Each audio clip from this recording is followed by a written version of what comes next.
Welcome to Hotwired. In today's top story, high probability Trump and Xi will meet this year, Rubio says.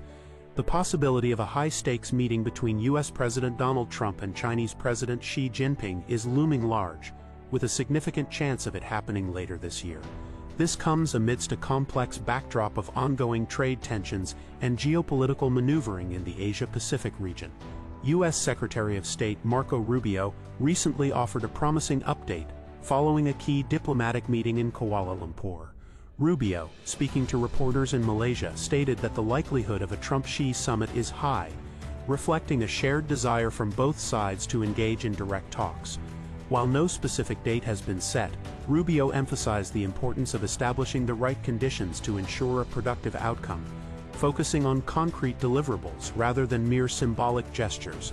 This optimism follows a recently concluded very constructive meeting between Rubio and his Chinese counterpart, Foreign Minister Wang Yi. This was the first in-person meeting between the two foreign ministers, a significant step given the strained U.S.-China relationship.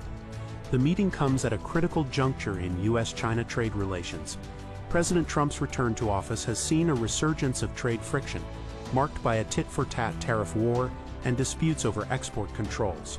While a trade framework was agreed upon during recent negotiations in London, and further talks are planned between U.S. Treasury Secretary Scott Bessent and Chinese officials, significant challenges remain.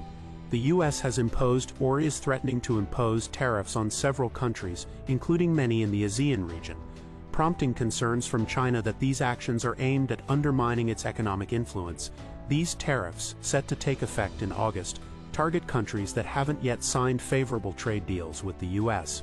A $295 billion goods trade deficit with China further fuels the tension. Secretary Rubio's trip to Asia, coinciding with the ASEAN foreign ministers' meeting, is viewed as a key part of Washington's strategy to reaffirm its commitment to the region.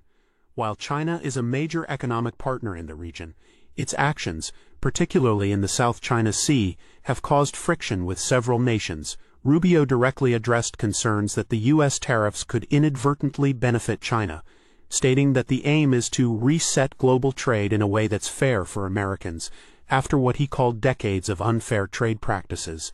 He emphasized that the U.S. isn't seeking to create an opening for China but rather to level the playing field.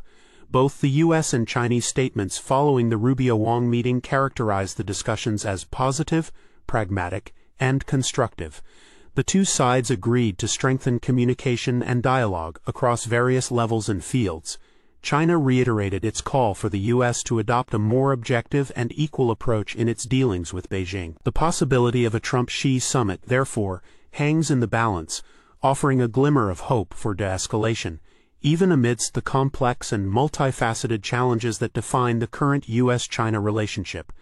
The success of such a meeting, however, hinges heavily on the ability of both sides to foster a climate conducive to meaningful negotiations and mutually beneficial agreements. Only time will tell if this hopeful prospect will